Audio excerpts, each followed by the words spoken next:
बार हुआ होगा कि तुम कोई चीज खा रहे हो और जब पहला पीस उस चीज का खाया तो तुमने कहा वाह मजा आ गया, बहुत अच्छा बना था, वेरी नाइस।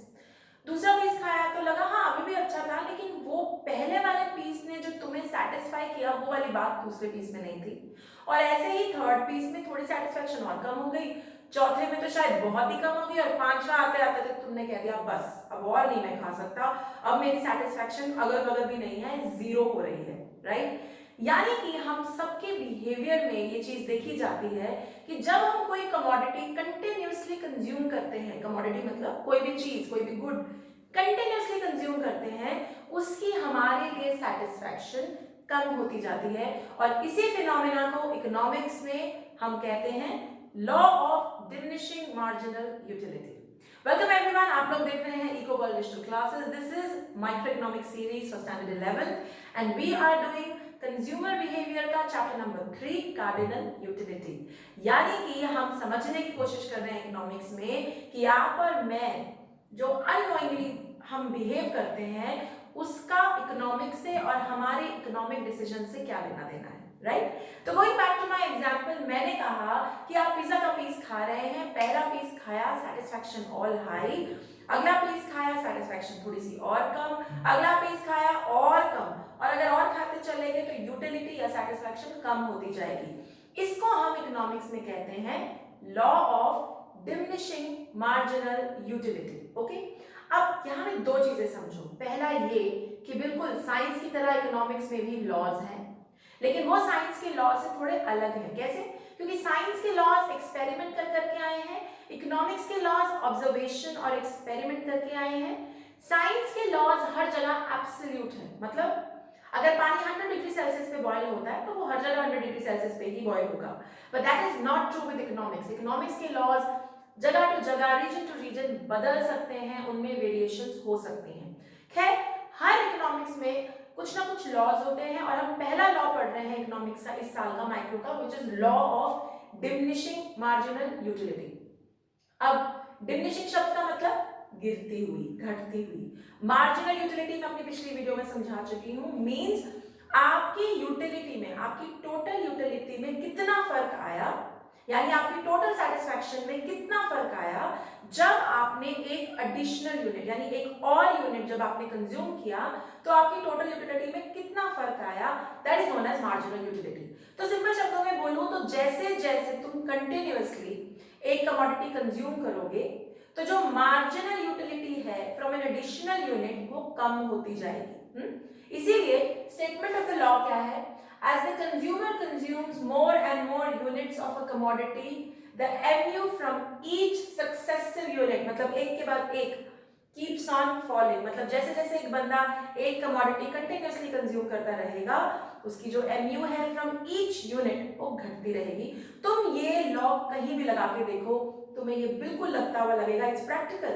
पानी के ग्लास का मैं बहुत बार एग्जाम्पल देती हूँ। बहुत प्यास लगी है, पहला पानी का ग्लास पिया, वेरी स्ट्रॉन्ग हाई यूटिलिटी, अगला पानी का ग्लास पिया, another successive unit, तो utility falls a little bit, तीसरा ग्लास पिया और भी कम हो गई। कैसे पता चलता है? जो तृप्ति, जो सेटिस्फैक्शन मुझे पहला ग्लास पानी पी के मिलता है वो अगले पे नहीं मिलता, and that is the law of DMU। Clear? Alright, exam point of view से ये कहना यहाँ पे जरूरी है। DMU का क्वेश्चन आता है 6 मार्क्स के लिए मेजरली। अगर ये 6 नंबर का क्वेश्चन आया तो आप स्टेटमेंट, अजम्पशन, टेबल, डायग्राम और रिलेशन सारे लिखेंगे। एक्सेप्शंस आप तभी लिखेंगे जब आपसे पूछे जाए, अदरवाइज नहीं। अभी क्लियर? तो for a 6 marker, statement of the law, assumption, table, diagram and relation. Okay, तो चलो अब समझते हैं assumptions of the law। अभी assumptions क्या बोला है और क्यों लेनी है? तो मैं कह रही थी कि साइंस के लॉज हैं एब्सोल्यूट, यानी चाहे इंडिया हो, चाहे यूएसए हो, चाहे रशिया हो, if water boils at 100 degree Celsius, we don't need special conditions for it to boil at 100 degree Celsius, वो 100 डिग्री सेल्सियस पे ही बॉयल होगा। लेकिन इकोनॉमिक्स में ऐसा नहीं होता, रीजन टू रीजन फर्क होता है, इसीलिए हमें कुछ assumptions लेनी पड़ती हैं, कुछ मान के चलना पड़ता है ताकि वो लॉ ट्रू होल्ड हो सके। ठीक है, तो हर लॉ में assumption है, इस लॉ की assumptions भी करते हैं। पहली assumption इस लॉ की, यूटिलिटी कैन बी मेजर्ड।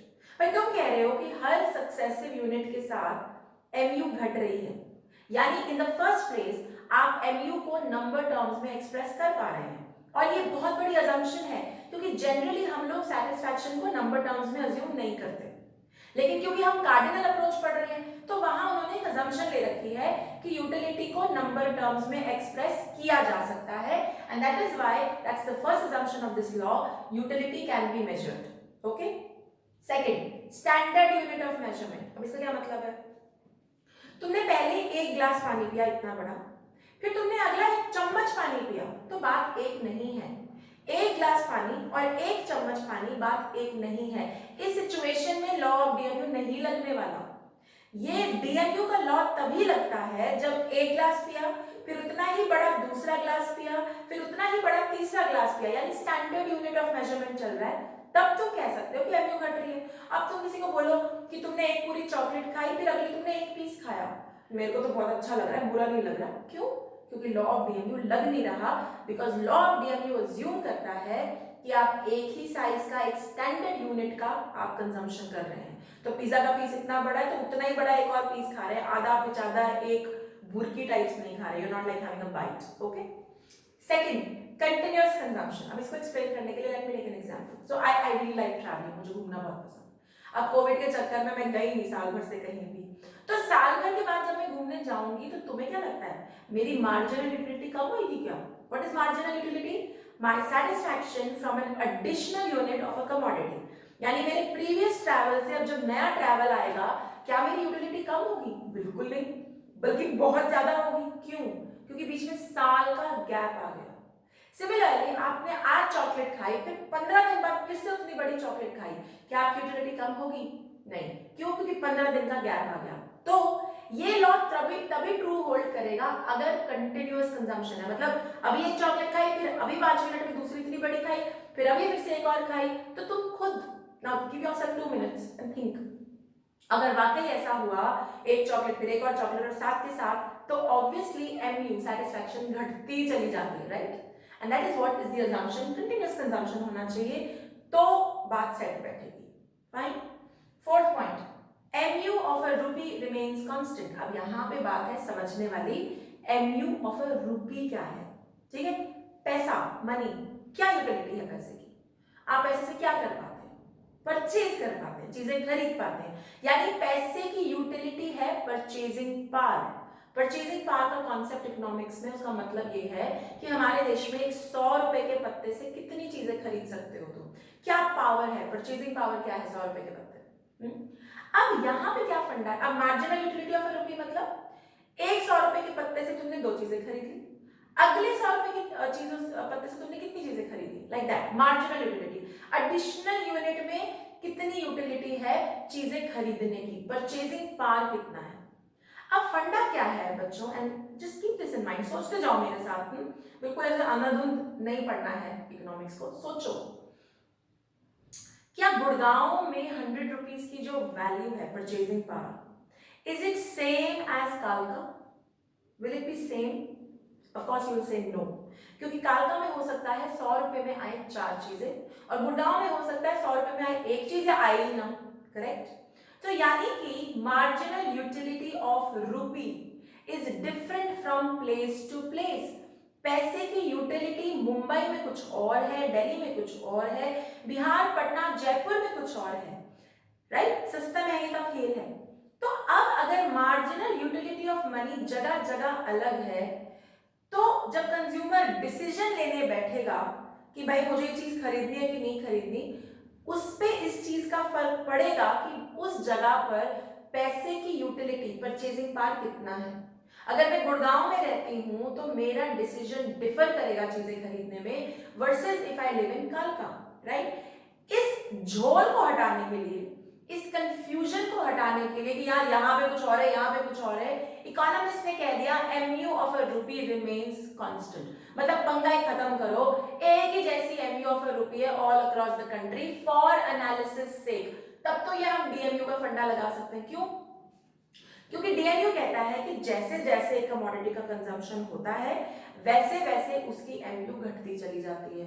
ठीक है, प्राइस का, रूपी का फंडा तो बीच में लाए ही नहीं, क्योंकि जहां प्राइस और रूपी का फंडा बीच में आया तब तो बहुत सारे और फंडे आ जाएंगे। जैसे हो सकता है तुम्हारी जेब में पैसे ही ना हो, तुम अगला चीज खरीद ही नहीं सकते, तो बात ही खत्म हो गई डीएमयू की, राइट। तो डीएमयू इसीलिए कहता है जी मनी की जो वैल्यू है, मार्जिनल यूटिलिटी है, जो परचेजिंग पावर है, इट इज सेम, चाहे गुड़गांव हो चाहे दिल्ली हो, wherever it's the same and that is when DMU can hold true. Okay इसकी और यूटिलिटी है जब हम कंज्यूमर इक्विलिब्रियम करेंगे, वहां भी ये कॉन्सेप्ट यूज होगा, तो थोड़ा ध्यान रखना। Alright, next fixed income and price. तुम्हारी जेब में पैसे फिक्स्ड हैं, प्राइस भी बढ़ नहीं रही, क्यों? क्योंकि रियल लाइफ में तुम चॉकलेट खरीदने गए, तुमने 10 रुपए की एक चॉकलेट खरीदी, 5 ही मिनट में शॉपकीपर ने बोल दिया जी अगली चॉकलेट में 20 रुपए का दूंगा, खरीदोगे? नहीं खरीदोगे। इसीलिए इस कंफ्यूजन को भी हटाने के लिए लॉ ऑफ डीएमयू की अजम्पशन है, यानी law of DMU will hold true only if the prices are fixed, बदल नहीं रही हैं, जैसी हैं वैसी, और इनकम में फिक्स, जेब में जितने पैसे हैं उतने हैं, मतलब तुम्हें पैसे, इनकम की और प्राइस की चिंता करने की जरूरत नहीं है। अब 2 मिनट पीछे जाओ और सोचो, अगर कमोडिटी की प्राइस बढ़ गई तो तुम कंटिन्यूअस कंजम्पशन नहीं करोगे तो डीएमयू नहीं लगेगा। अगर तुम्हारी जेब में इनकम खत्म हो गई तो तुम कंटिन्यूअस कंजम्पशन नहीं करोगे, डीएमयू नहीं लगेगा। इसीलिए हम कह रहे हैं डीएमयू लगने के लिए, for this law to hold true, it is very important that you assume कि प्राइसेस फिक्स्ड हैं, बढ़ नहीं रही, घट नहीं रही, और इनकम जितनी चाहिए उतनी है जेब में, कम नहीं पड़ रही, तभी ये लॉ, तभी तुम चीजें खरीदोगे, कंटिन्यूअस कंजम्पशन करोगे और तभी डीएमयू लगेगी। Are we clear? So what you have to remember is कि लॉ, तो लॉ, इकोनॉमिक्स के लॉ में अजम्पशन लेनी जरूरी है क्योंकि ये एब्सोल्यूट नहीं होते, और इन अजम्पशंस के बिना ये लॉस कभी भी ट्रू होल्ड नहीं कर सकते। Okay, are we clear? Great. अब आगे बढ़ते हैं। अगर लॉ ऑफ डीएमयू का क्वेश्चन 6 नंबर का आया तो एक्सप्लेनेशन में टेबल, डायग्राम और रिलेशन है, और ये बिल्कुल सेम है जैसा कि हमने पिछली वीडियो में relation between TU and MU किया था, बिल्कुल सेम वही लिखना है। यहाँ पे वही टेबल, यूनिट्स लिखे हैं, टीयू देख रहे हो तुम, टीयू 10, 18, 24, 28, 30, 30, 28, और एमयू भी 10, 8, 6, 4, 2, 0, -2, बिल्कुल सेम डायग्राम आ गई यहाँ पर, और बिल्कुल ही सेम रिलेशनशिप आपको लिखना है, एब्सोल्युटली सेम। मैं आज इस वाली वीडियो में ये रिलेशनशिप्स और ये सब डिटेल में नहीं समझाऊंगी बिकॉज हम लोग पिछली वीडियो में कर चुके हैं। अगर आप लोग मुझे यूट्यूब पे देख रहे हैं और आपको इसकी एक्सप्लेनेशन चाहिए तो प्लीज डिस्क्रिप्शन बॉक्स में मैं एक लिंक शेयर कर रही हूँ, उसको देखिए and go back to it and understand what is this in entirety. मैं सिर्फ यहाँ पे ये कह रही हूँ कि टीयू और एमयू के रिलेशनशिप की जो वीडियो है वो एग्जैक्टली डीएमयू में भी रिपीट होगी, वही सब कुछ लिखा जाएगा। Okay, alright. अब लॉ है तो भाई मैंने कहा कि अजम्पशन लेने पड़ते हैं, तो अजम्पशन लेने पड़ते हैं तो कभी कभार ऐसा भी होता होगा कि कुछ लोगों पे ये लगता ही नहीं लॉ, मतलब तुम्हें बुक्स का शौक है बहुत ज्यादा, you are very fond of reading books, तो तुम्हारे लिए 1 खरीदो, 2 खरीदो, 10 खरीदो, 100 खरीदो, तुम्हारी मार्जिनल यूटिलिटी कम नहीं होने वाली, राइट। तो यानी तुम मेरे इस लॉ के चंगुल में नहीं फंसे हो, तुम अलग हो, so you are an exception to the law. So there are some things which are exception to the law, क्योंकि इकोनॉमिक्स के लॉज 95-96% लोगों पे लगते हैं, 5% 4% एक्सेप्शन होते हैं जिन पे नहीं लग रहे, और वो भी पढ़ने जरूरी है। तो अगर कोई चीज आपकी हॉबी है, जैसे आपको बुक पसंद है, आपको डांसिंग पसंद है, और यू लाइक ईटिंग, तो फिर आप पे ये लॉ नहीं लगने वाला, क्योंकि आपकी मार्जिनल यूटिलिटी घटने नहीं वाली with consumption of each successive unit. Okay, if you are addict, अभी आजकल बॉलीवुड में ड्रग्स का बड़ा धमाका चला हुआ है, ड्रग्स है, लिकर है, सिगरेट्स है, if you are an addict, the utility, the marginal utility is never going to go, it's never going to fall, it's never going to fall because you are an addict, और जितना ज्यादा होगा उतना ही अच्छा। Similarly कंजूस, माइजर, जितना पैसा उतना अच्छा, कोई मार्जिनल यूटिलिटी कम नहीं होती पैसे की। इस बात पे कई बच्चे बोलते हैं मैम पैसे की मार्जिनल यूटिलिटी कहाँ, किसके लिए कम होती है? रॉन्ग। जो लोग बहुत अमीर होते हैं, they don't really value money too much, नहीं करते, it doesn't really matter to them, and that is where the concept of DMU comes in picture. Okay, I hope you are clear. ये बहुत इंपॉर्टेंट है, 6 number का question है, और मैंने कह दिया जो जो बोर्ड पे लिखा है एक्सेप्शंस को छोड़ के 6 नंबर के क्वेश्चन में ये सारा आएगा। I hope you are clear. Like I said, ये जो 3 चीजें हैं जिनको मैंने इस वीडियो में डिटेल में नहीं समझाया, ये पिछली वीडियो में डिटेल में हुए हैं, प्लीज इनको वहां जाके डिटेल में समझिए और फिर इसको लिखिएगा। Okay, alright. अगर आप लोग मुझे यूट्यूब पे देख रहे हैं तो like, share, subscribe and comment करना बिल्कुल मत भूलिएगा। Till then bye bye, take care.